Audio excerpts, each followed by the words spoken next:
Hello, everyone, and welcome back to 1000 Gurus. Ladies and gentlemen, please welcome my guest, Hazier Rios. Hello everyone. Yes, hello, hello.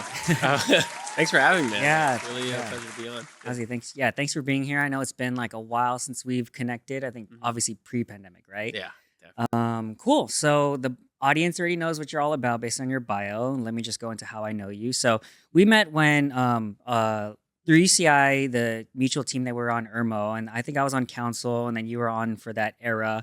And then since then, I've been following your social media updates, and then you have these like young teacher adventure videos. Mhm. You have like motivational, inspirational type of videos, which I think is amazing. I'm all about that, obviously. And then I checked out your SoundCloud. I think you put out like pretty dope music as well. Mhm. And I gravitate towards those sort of people like us. Like we kind of do different things, and Right. it's like, but it's all cohesive in a sense, right? A reflection of ourselves.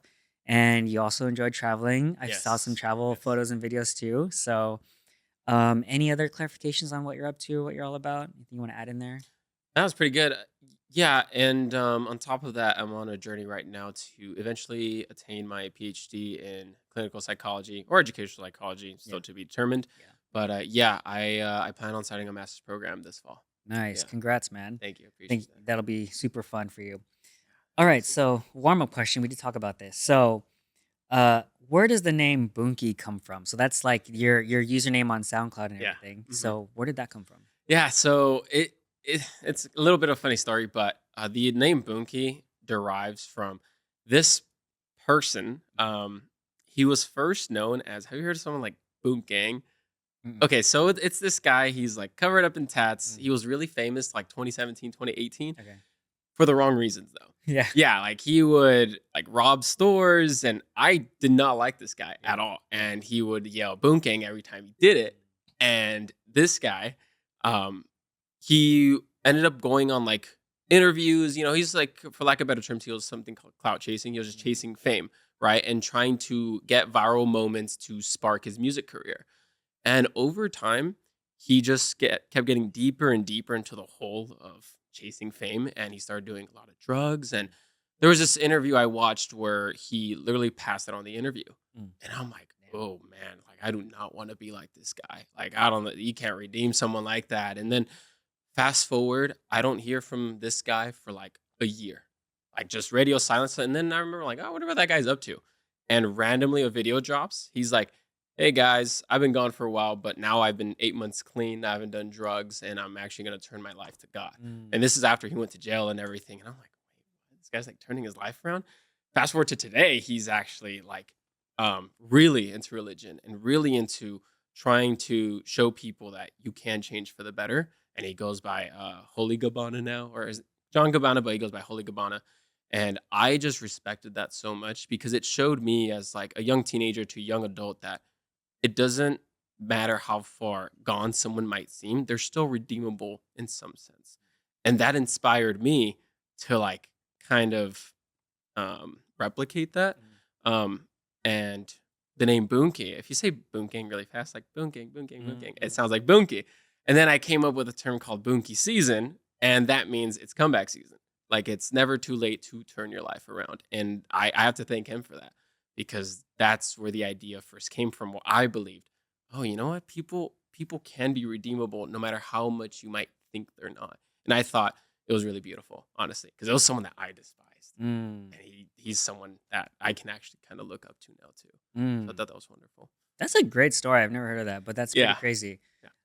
Are you like spiritual or anything at all? Not incredibly spiritual or anything. I do find myself believing in like higher power, but nothing too organized. Yeah, I'm nothing too still organized. like kind of Yeah, yeah, yeah. exploring that. Cool. I only bring that up because it reminds me of this. I forgot where this topic was, but someone was saying how like to be a messenger of, let's say, a good idea hmm or morals or principles, or just to be an example, hmm you have to be this idea of perfect, right? hmm And then I guess to relate it to like biblical references, hmm all the people who Jesus made his like disciples and all this other stuff, like they're all deeply flawed people who messed up a lot.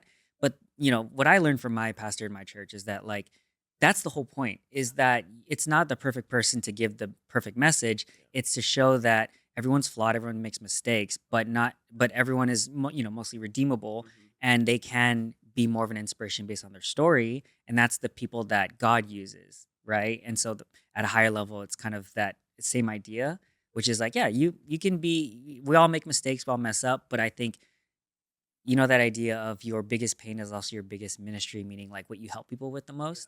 I fully believe that. I think like what's important is not focusing on the mess up, but it's like how can we use our mess ups to help other people? Exactly. Yeah. Wow. No, that was beautifully said. Yeah, Yeah. yeah. And I think it's great that like your pastor spreads that message as Mhm. well. And I think, I mean, you said it's biblical, It's right? biblical, Yeah. yeah. So That's that's based what wonderful. it's based off of. Yeah. Mhm. Yeah, I like that story. It was really good. Okay, first topic. So as usually with all my guests is kind of like your origin story, path to UCI because we both went there, and then psychology. So where did you grow up? Who or what were your main influences to kind of connect the dots to where you are today? Let's see. Well, I grew up partially or mostly San Diego, but partially also in Mexico. I was born here or in San Diego, but then I was raised in Mexico. So when we came back to live in San Diego again, I didn't speak any English. So that was a huge So you were born here, but then you were essentially just raised there until when? yeah, until like I was like 8 years Oh, old. okay, So okay. I came back for second grade in elementary school. No, it's tough because at the time, like there wasn't too much DLI programs. I was huge minority. That not too many Mexicans in Chula Vista yet. Mm. But it was a really eye opening experience to like language barrier and like how I don't fit in. But one of my biggest influences in my life for sure growing up has always been my mother. Yeah, my mother has been with me through thick and thin. We've moved a lot around too, not just San Diego, like throughout San Diego and then throughout Mexico too. And she's been my rock ever since. And I don't think I'd be the person that I am today without her. So Okay. I know you mentioned before that you also work with your mom. yeah, Yeah. yeah. So what is that? Could you elaborate on that? Like what capacity? So after pandemic and I graduated, at the time I didn't have a job and we were just going through the motion. I was expecting to get into school by the time I didn't get in, but I was expecting that. But like in the meantime, I went through this post grad depression, and there was a point where I realized I need to somehow turn my life around. I can maybe get into that later, but after I made that realization, I realized, you know what, maybe I should work with my mother because that's something she always wanted me to do, Mm. and I always said no. Mm. And she runs a hair salon. She owns a hair salon, Oh, and okay. she always just wanted me to do like reception or maybe help her with scheduling. But then me, I'm like, salons are not really my thing. But then I something in me, I'm just, you know what, I'm gonna try something new. Let me work with you, and it's one of the best decisions I've ever made in my life because that experience alone made me truly realize the person that I've always looked up to and I've always wanted to get back to. I felt like I was making a genuine direct impact on that. I was helping her with this business that is her pride and joy. And for the first time in my life, I genuinely felt proud of myself to help her as her son, you Mm. know? So that was a very monumental moment. I was just receptionist, and now I know more about hair than I could have possibly imagined. Yeah, Yeah. yeah, like balyages, keratin Oh treatments, my god. like that's probably like what is that, right? Yeah. But I learned a lot, and I ended up helping like managerial side too over time. It wasn't something that was just given to me instantly. I really learned the ins and outs of the business, and sharing ideas with my mother about the business. It was a blast, and I didn't know I was missing that my entire life with her, especially. Mm. Yeah. That's pretty dope. I think that's a special experience. I've had a similar thing where my mom and I got into entrepreneurship very closely, Oh, and it nice. was again I reiterate that experience. And Mhm. I was talking to my girlfriend about this literally last night, but in that same sort of like side hustle entrepreneurship thing, my parents have been divorced since I was 2, right? Mhm. And because of like, we got into like entrepreneurship, my dad ended up also working with me. And so it was like my dad and my mom in the same room. It was like Oh, such a what? weird experience, but it was so cool because it's like I get to work with people who had the biggest influence on me. Yeah. We're building towards something, working towards something. And I'm Um, assuming it was all cordial and yeah, okay, exactly. And no, yeah, nice. they were super chill, but also they were like proud of me because it's like we're doing That's something so together. So beautiful, like I yeah. love that as well. I think if people sometimes family dynamics are kind of challenging, but if people have the opportunity to like work with Mhm. their family and kind of family time is so short and Mhm. limited.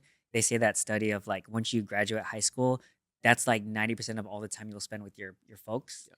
But so that's why after you graduate, after you turn 18, you should spend as much time as you can with them as Exactly. possible. Now, because then you settle in, maybe you Yeah. start families with other Mhm. people, and And it's then just holidays and yeah, stuff like that. yeah, it gets tough. Yeah. Well, and Mike, well, quick question for you: did you have that moment where it's like, for me, like I wanted to graduate Mm. for my mom because I wanted to make her proud, but then when I did it, like, yeah, I know I made her proud, but like I didn't feel amazing about it as I did until I started working with her. Did you I have a see, I similar see. experience, or? I don't know if it's similar because my parents are always just like, do what you want. I Oh, I think you'll do, see. like just be happy and stuff Yeah. like that. And my parents always had their own sort of working jobs Mhm. until we started doing more entrepreneurship stuff. But I totally get that. It's like as opposed to doing something for them, but doing something with them is Yeah. totally different. Mhm. So I get that. So now I want to take it back really quick. So could you connect the dots of, you growing up in Chula Vista, did you Chula say? Vista, Chula yes. Vista, and then all the way to UCI and psychology. Like what were the inflection points that made you want to eventually go to UCI, but then also psychology? I see. So let's see. Well, psychology in particular, that one's an interesting one because, well, growing up, again, with the language barrier and how people treated me and then how I viewed other people, at the end of the day, I found it so interesting that I was raised completely differently than majority of my friends that I met eventually, but we all share very similar experiences when it comes to dealing with certain emotions. It's like we all experience heartbreak, betrayal, grief, joy, happiness, What makes us excitement. human? Exactly what makes us human. And I wanted to understand, like, yeah, why do we share this? Or like how does this process even happen? How do we fall in love? What does love even mean? And that was as a kid, but I didn't really understand, like, wait, where does that come from? I knew it came from the brain. So initially, I was applying to every school under a neuroscience major or a biology major to get into neuroscience because I knew it had to do with the brain. I didn't know about psychology at the time. And I remember I heard about it my senior year of high school. And they were offering it, and I'm like, I'm booked. I can't take the class. I would love to, but maybe I'll take it in college. I go to college at UCI, and I literally only went to UCI because one of my closest friends at the time told me, "Out of all the schools you got in, I think you like this one the most." Mm. And this person knew me like really well, so I'm like, "Yeah, I'll take your word for it." And I just signed up for UCI, and I love the school too. It's a gorgeous campus when I visited. Yeah, I made a great decision to go there. But I took my first psychology class as an elective, along with like biology and chemistry. I had never been more fascinated in a classroom just based on the material itself. What was the material if you don't mind? So I learned why people experience depression and what it means to experience depression, what are symptoms of it, and how you can actually deal with it. I was like, I've never heard of this before, Mm. like, and it's weird because nowadays it's really easy to look up any symptoms and how to deal with it. People have like there's great channels on YouTube like Psych to Go. I don't know if Mhm. you've heard of them, Mm. but that really kind of take you step by step through the process of like, hey, this is what it looks like, and here's what it could look like for you. But before, I didn't have access to that. YouTube wasn't that huge. It was big, but not that huge. And wow, it was just such an eye opener experience for me because I always had anxiety and like I guess I had depression at the time and I didn't even know it.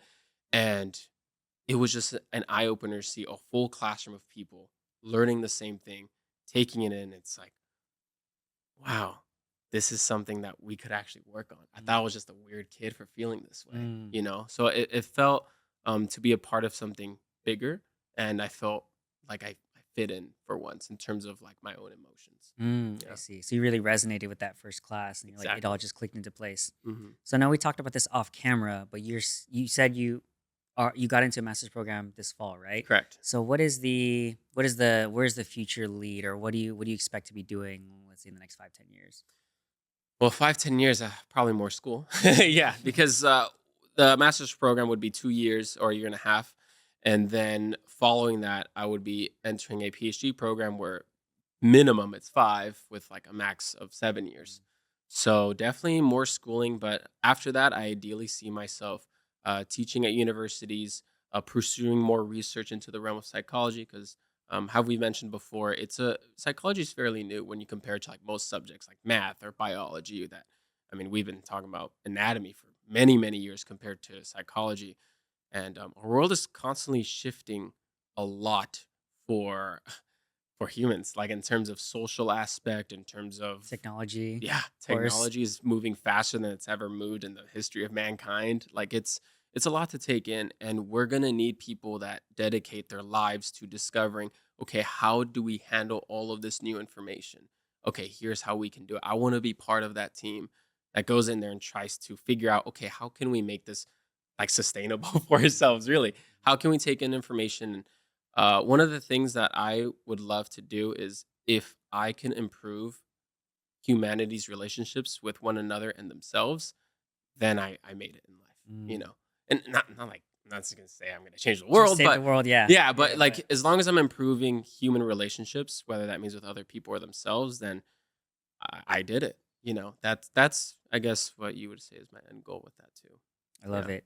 So now perfect transition. So now you've been in education for a while now, Yes. and now we're moving over to the next topic, which is being a younger educator, building community, and then eventually your TED Talk. Let's start off with the first video, Solomon, if you don't mind throwing Oh, this up. okay. Young Teacher Adventures Yeah. by Hazi. Young Teacher Adventures. So, I I was love teaching this. the other day, regular day, and I had to let the students know, hey, you'll have a test this Friday, and it's Wednesday. And one of the students goes, really, chat?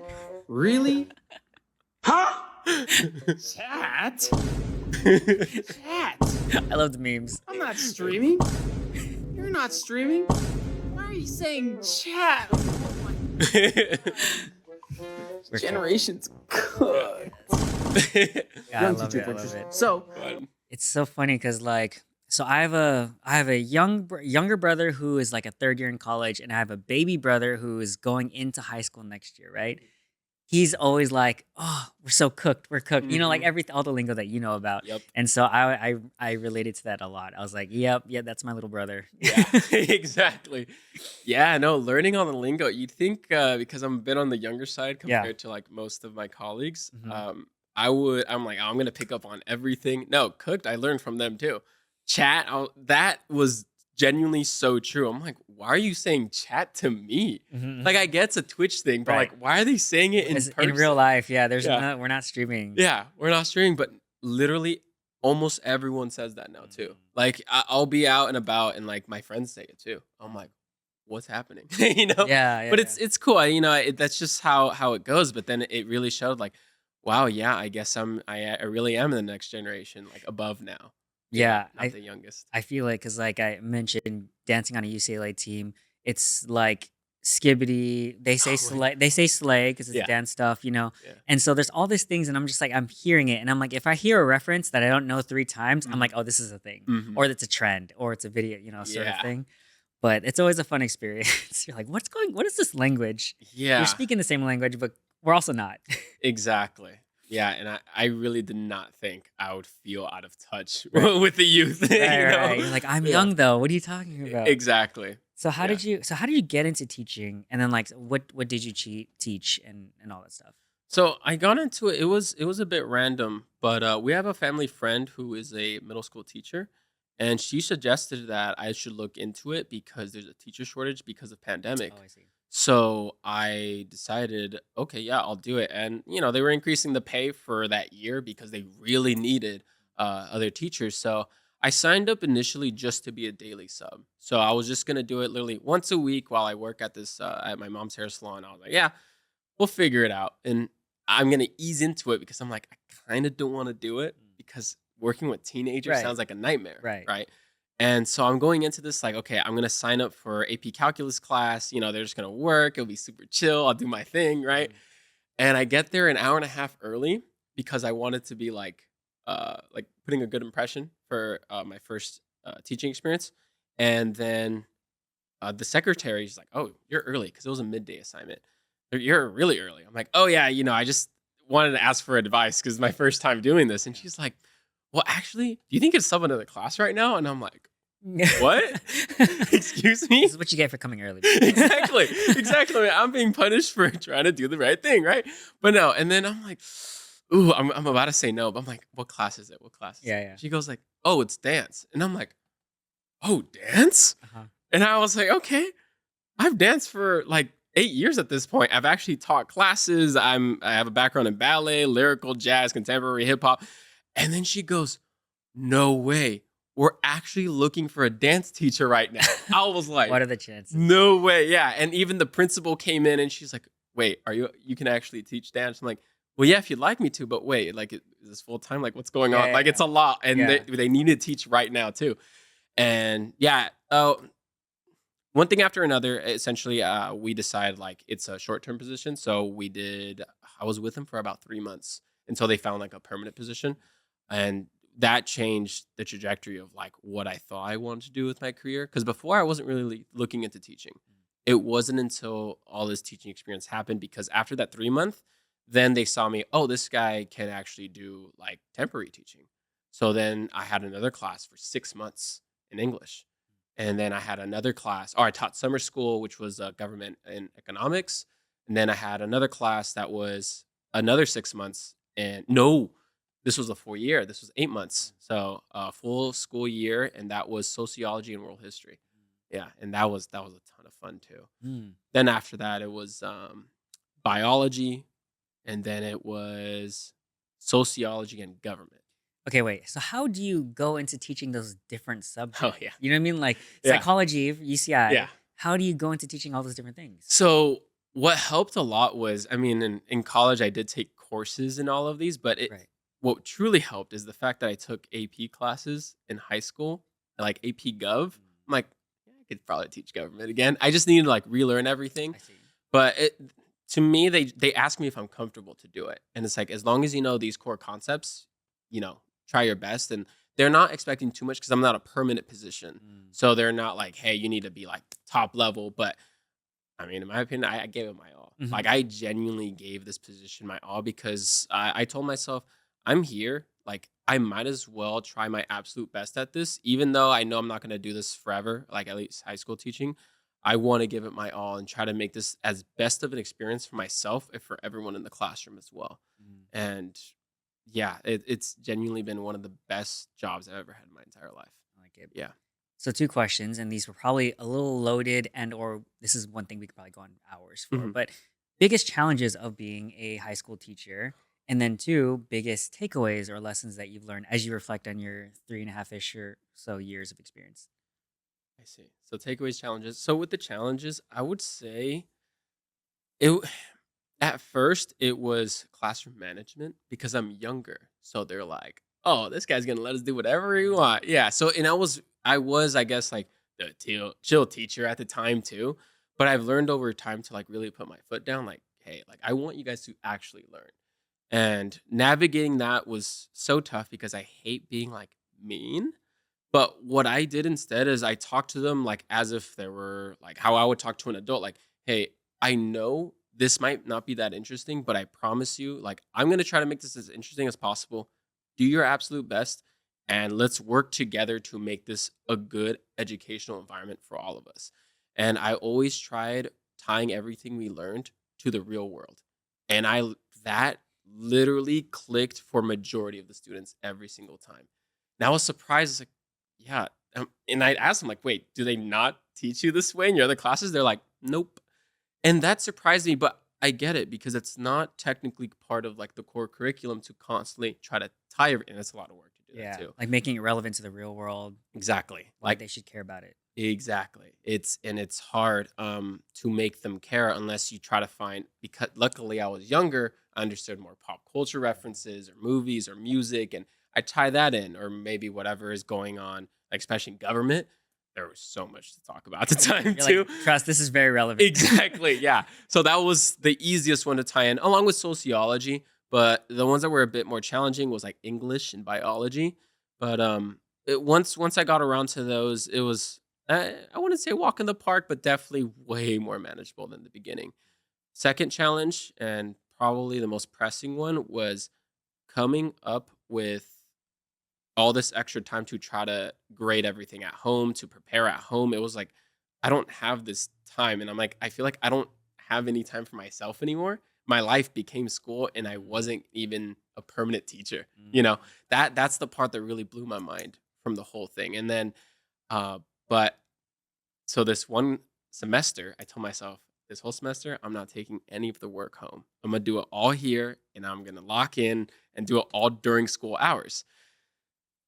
and I fell behind more than you could possibly imagine. No, it was so rough.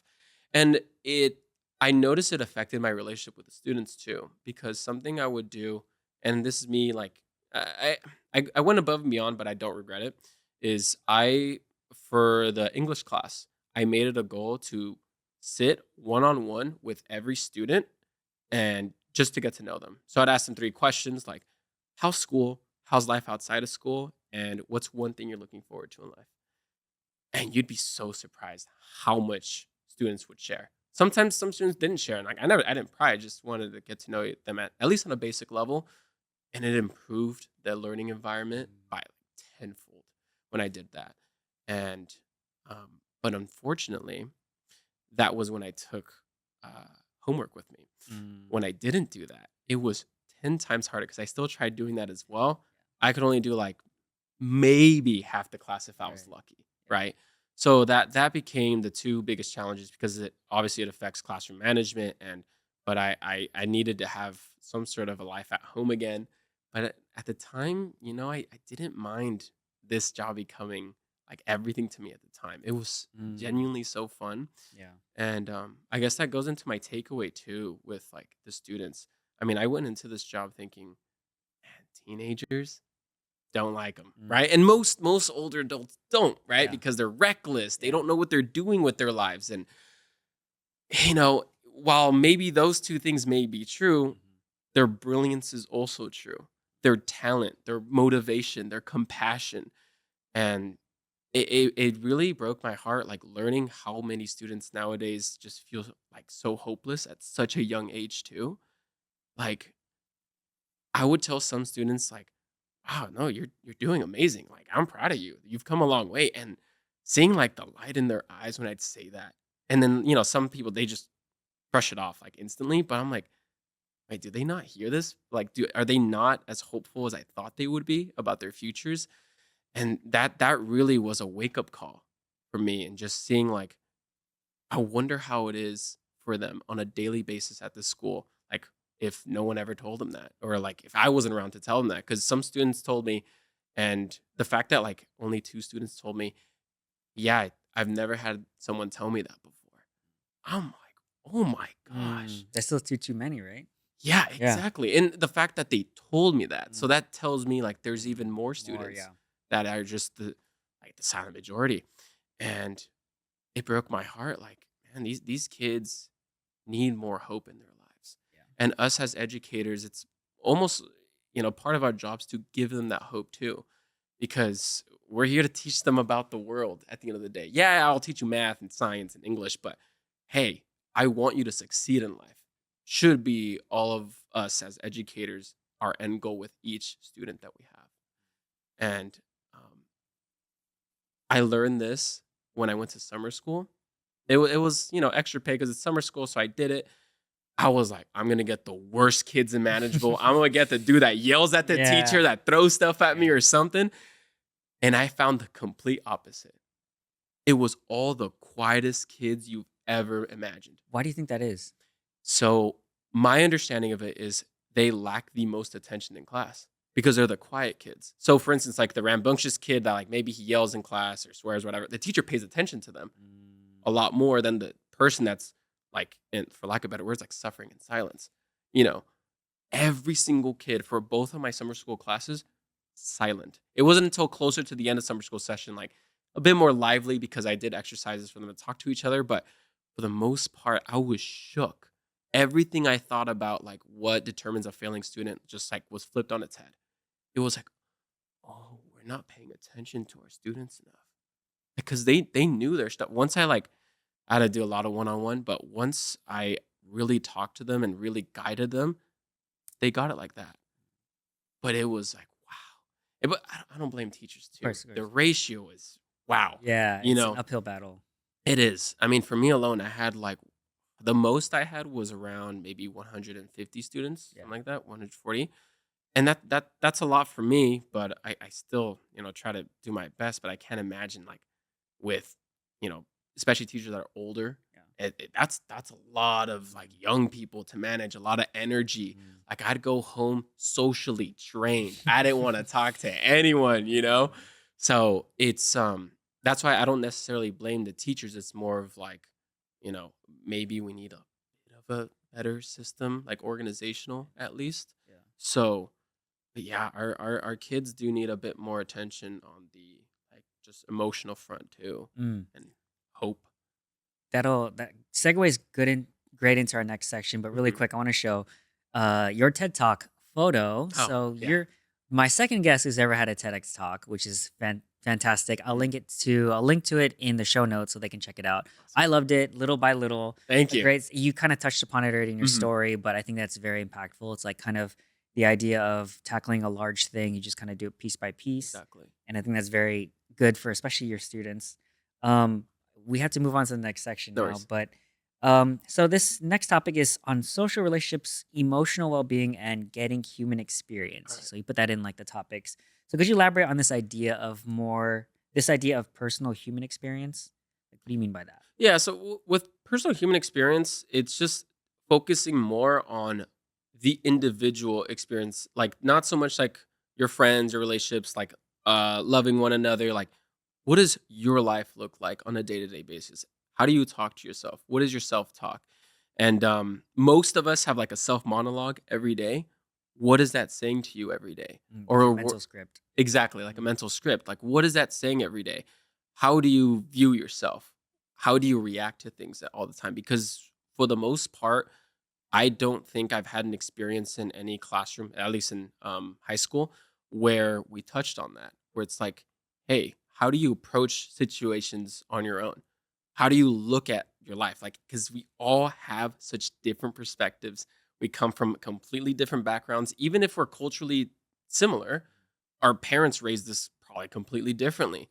Maybe some of us only had one mom and one dad, or we had both parents and maybe they collided. Maybe they had the greatest love of their life. Like it's maybe we had siblings or not. Everyone has their own personal experience when it comes to their views on the world. So my idea is I think we need to focus on that a little bit in some aspect at a younger stage in life Mm. so we can have a better understanding of how to take in our environment. Because we always focus on like, make sure you get the right friends or, oh, make sure you marry the right person. It's always of like connecting with others.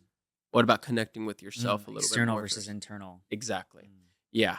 And it would be great if there's some way we can incorporate that into our curriculum in like high school stage. Mhm. Maybe elementary might be too early, or maybe middle school, but definitely a high school stage would be a good stage to really explore that in more detail for Mm. everyone because that can make or break you.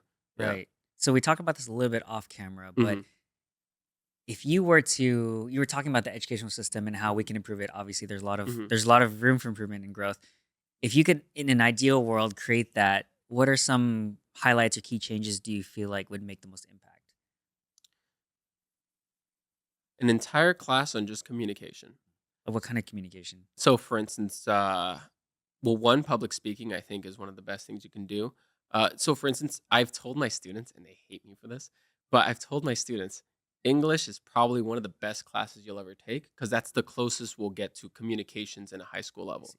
Because one, presentations, but two, I would love to see students practice emotional talk as well. Like, how do you convey your emotions to another person? Like, let's take let's say something bothers you, right? How do you approach like a conflict resolution with someone else when it comes to like, hey, this about you annoys me. Okay, how do you approach that effectively?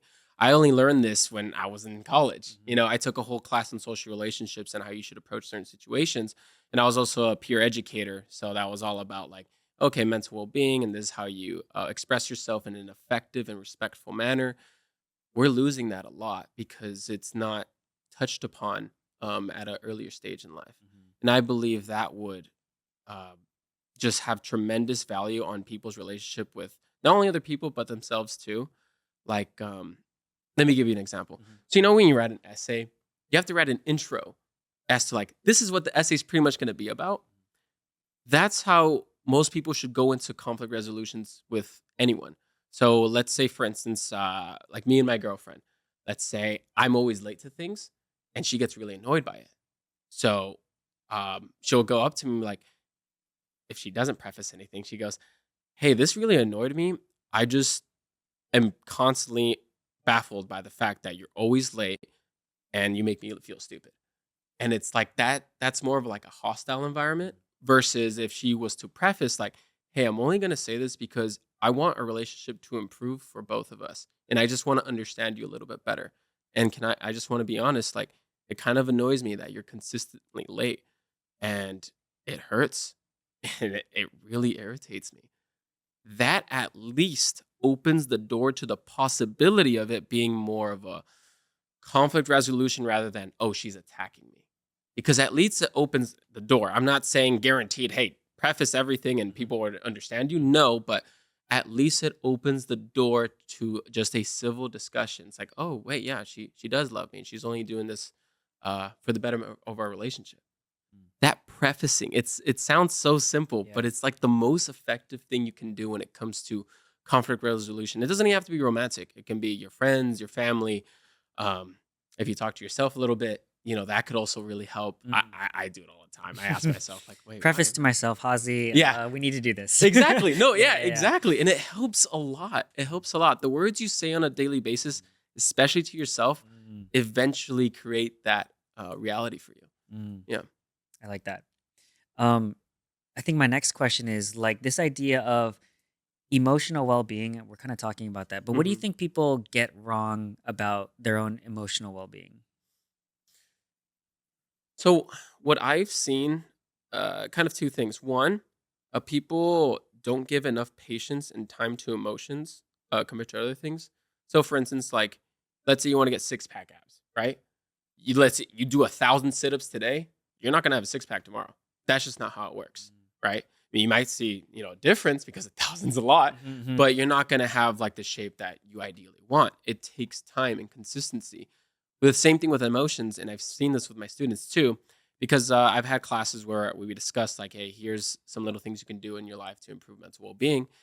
And I had one student tell me, yeah, I tried the journaling option and it doesn't work. I still feel the same. I'm like, it's been 3 days, Mm.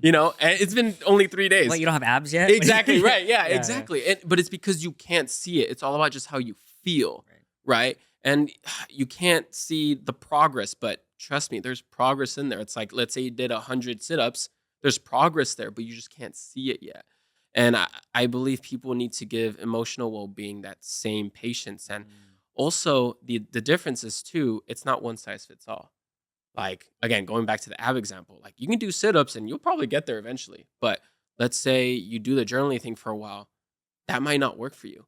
Maybe you need to just go outside more. Maybe talk to your family more, connect with them more. Maybe meditate, sit there in your thoughts and just think and just, be worry free for a few seconds, a few minutes. And there's so many options. And I've told myself and my students time and time again, if you would give someone else the grace and the patience and the options to try to change their lives, like especially someone you love, you'd be like, hey, I'm going to do everything I can to help you to get out of this rut. Why don't you give yourself that same treatment? So that changed everything for me. Mm. And hopefully it changed a lot for my students. But um, oh, and the second thing too, when it comes to like emotional well-being and when people think emotional control, they think like, all right, you got to be a robot. You just can't react to anything. Like, no, not necessarily. Mm. It's just there's appropriate times to be sad. There's appropriate times to not make it worse either. To me, emotional control is yes, I'm sad. Yes, whatever I'm going through is really intense. Like maybe loss of life, betrayal, whatever it may be, heartbreak of some sort. I'm gonna do everything in my power to not make this worse for myself.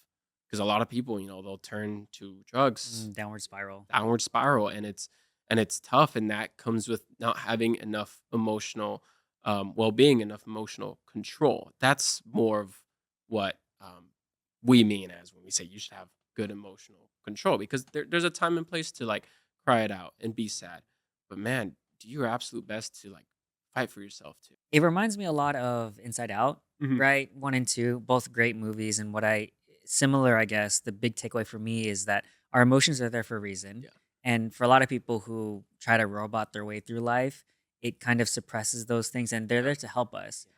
And to your point, understanding it, controlling it, whatever, processing it, giving it the time to breathe, Hmm. and then moving on to solve the problem. Yeah. But also, like what you're saying, fight for yourself. Don't go into that downward spiral. Exactly. Don't let anxiety or whoever take over. Yeah. So I Really like good. that.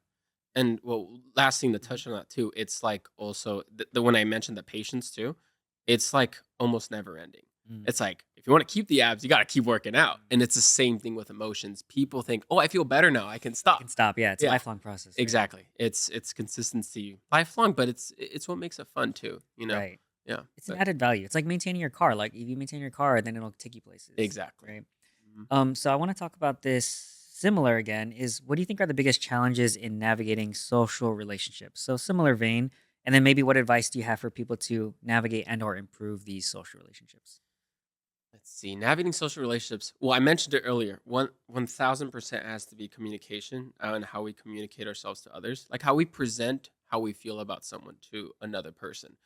Like communication. How we present how we feel about someone to another person? No, no, how we Oh, feel to about them. ourselves to Oh, them. to them. Yeah, yeah. Gotcha, Sorry gotcha. about that. Mm. Yeah, and so let me think here. So, for instance, there's been times in marriages where they feel like, oh, we fell out of love. The spark is gone. It's like, well, love is can be a feeling, but love is also a commitment. It's a choice. It's an effort, right? And it's talking through like, okay, let's be honest with each other. Hey, we're losing the spark. What can we do to reignite it? Well, we haven't gone on a date in like 6 months. Perfect. Let's try that. And it's like people mislabel love too much as just a feeling, Mm. just passion, just the spark. No, it's so much more than that. And to me, that's what makes at least human love one of the most beautiful experiences in life because, yeah, you can lose it and it's scary. It's terrifying to lose love. But I think the fact that you could potentially lose it makes it Makes it all the more more valuable. valuable. Yeah, Exactly. exactly. So when people approach love, always just don't assume it's based on the feeling.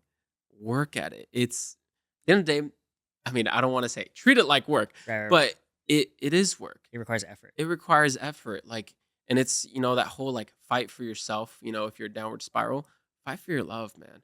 Like both of you. It's a two-way street. If one person not reciprocating, then, explore other options or something.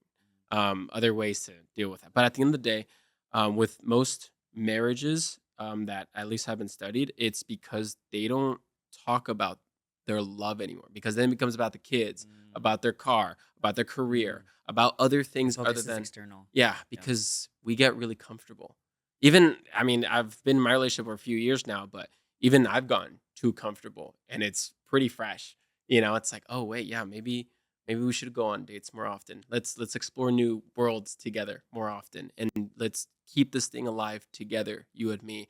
And that's the beauty of what love should be, and that's communication. Mm. Like having that uncomfortable conversation, like honestly, we got to do something. Mm. And it's so hard, and it's so hard. And last thing I'll touch on that segues into it is how a lot of my students they find talking about emotions cringy, and that's like another way of saying it's just uncomfortable for them. They don't want to do it, Mm. and it's like I get it because you've never really Mhm. done it before, Mhm. especially in like a controlled setting. But at the end of the day, it's something that I believe everyone should just attempt doing, sooner rather than later. Take that chance with maybe having a nice conversation with your parents, and hopefully it goes well. At least, you tried and the door is open. But every single time, and this has helped me a lot, every single time I always tell myself, chances are it can work out, but it can always not Mm. because humans are incredibly unpredictable. You could be extremely perfect, like in terms of what you say, how you do it, how you execute it, maybe how you present your emotions to someone. It's perfect on paper, but the person can still be like, nope, I don't accept you. It's like, dang. But that's how humans are. We're incredibly unpredictable because of our feelings. So I would say uh, people should be very patient with themselves when it comes to social relationships and relationships with themselves. Mm. Hmm. I love it. Now I can see why you were so good at your TED Talk. This is such a Oh, wealth of information. I loved every single point. I'm not going thanks. to add anything to that. Oh, appreciate it. So Okay. thank you, guys. Listen to this again, rewind it. That was all gold. I mean, the rest of it was too, but you got your money's worth. Cool. All right. Thanks. Let's transition to rapid fire. You ready?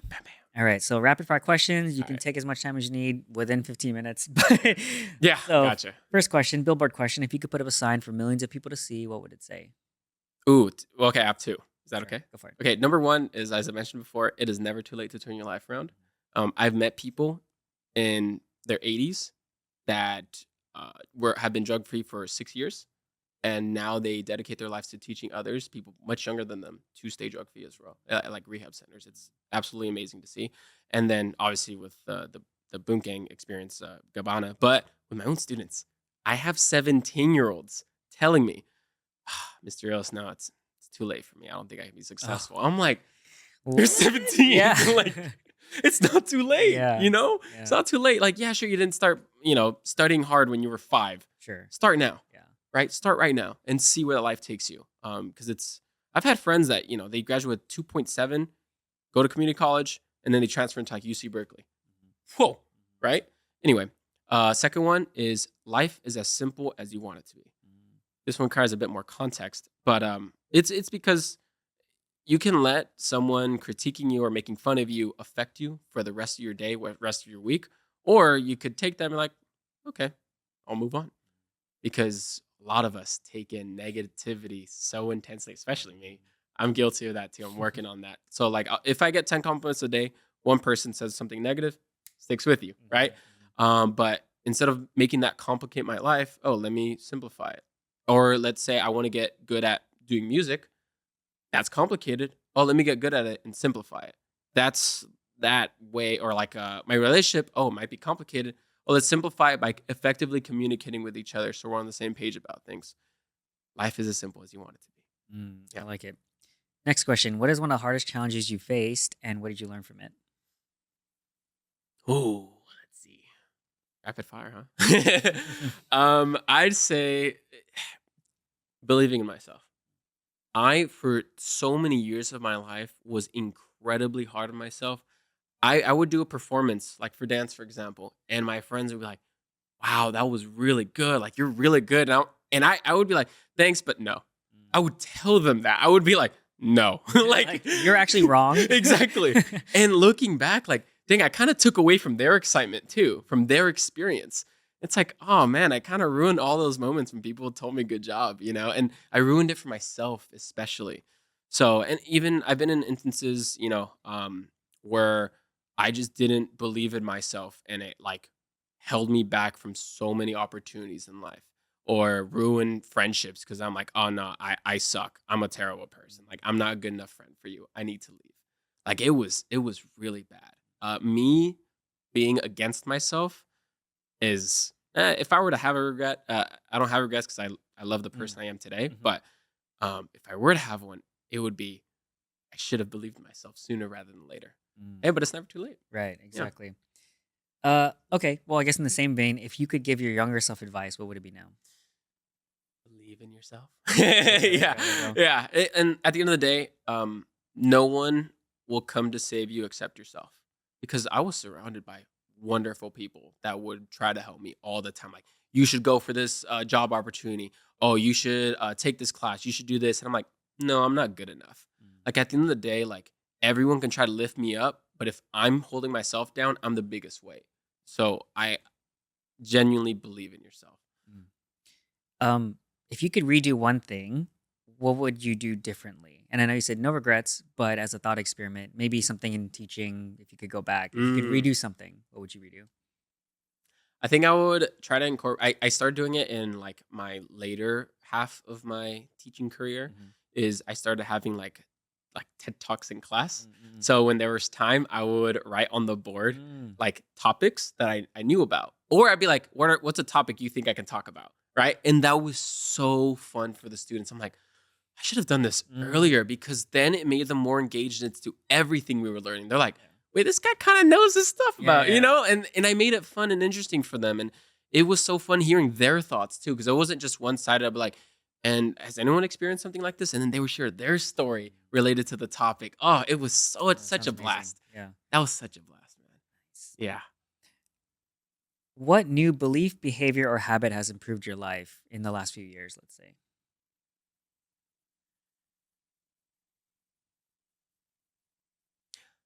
I would say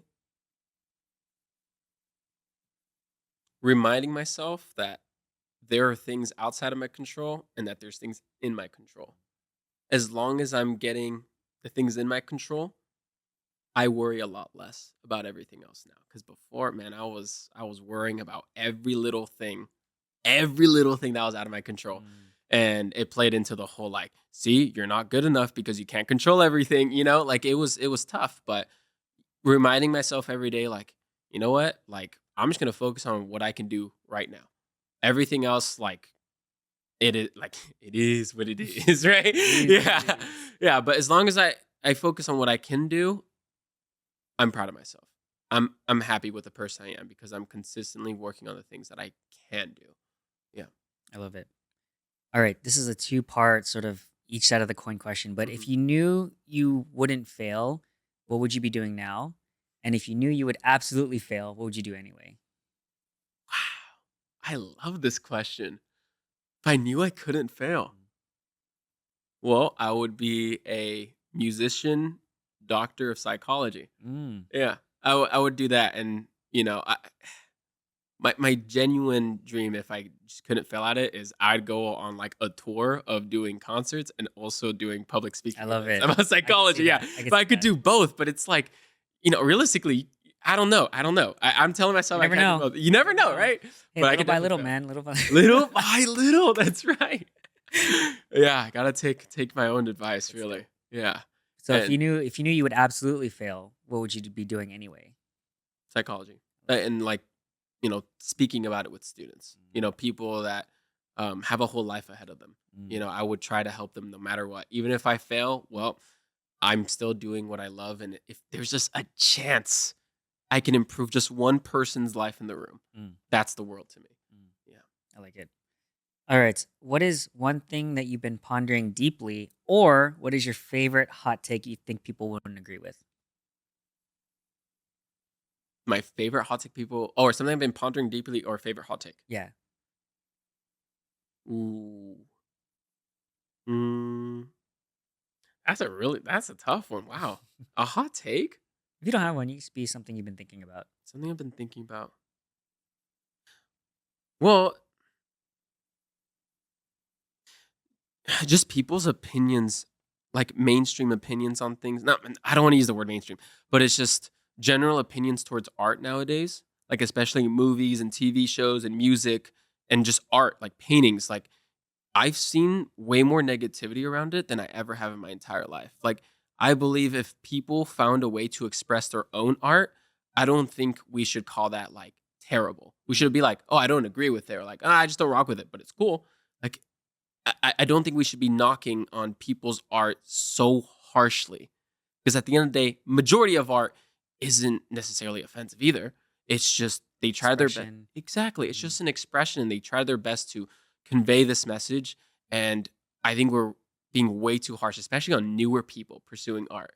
Like, oh my gosh, I've seen people just get ripped into. I'm like, this is their first time posting anything. Like it's tough, man. And isn't the majority of the time it's people who don't create themselves, Exactly. right? Exactly. Mhm. That's the part that irks me so much. And yeah, and so the hot take part is like I don't think every person with a phone needs to post their opinion necessarily.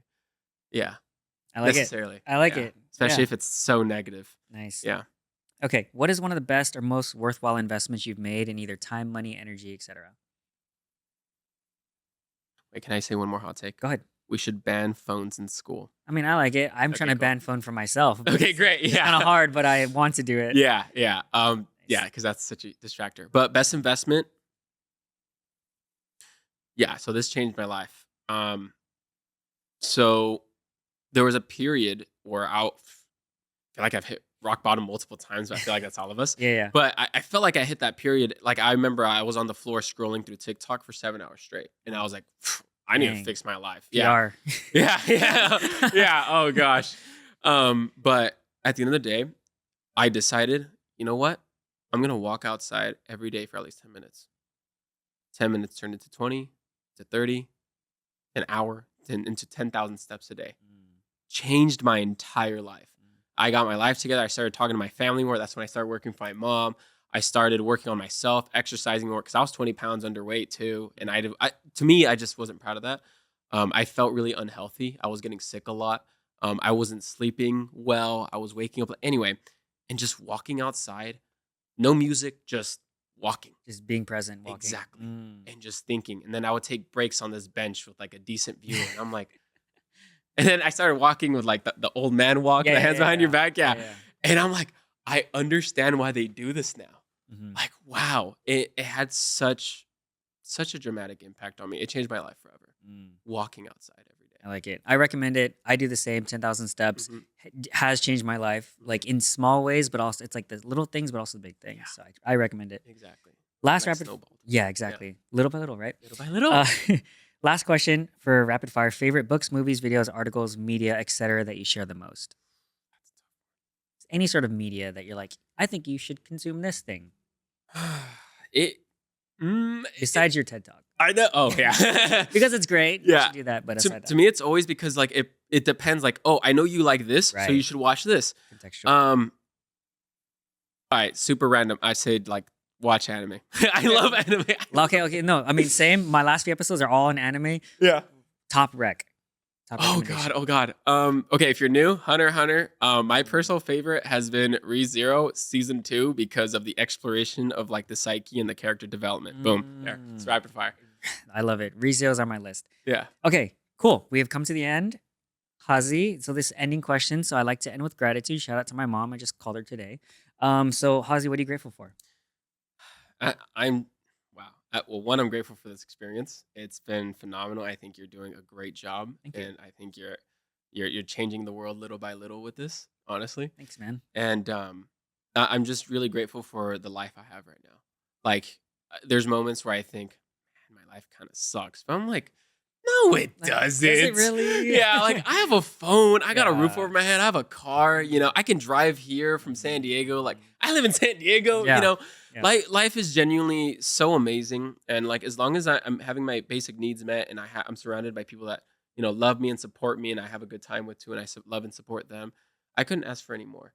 And everything. I used to be so hard on myself, and a lot of us are like, we're not where we think we should be by the time you're like a certain age. But man, it's just good to sit back and be grateful and just trust the process. Trust the process. I like it. Yeah. So on that note, final ask from the audience or final takeaways you'd like them to have.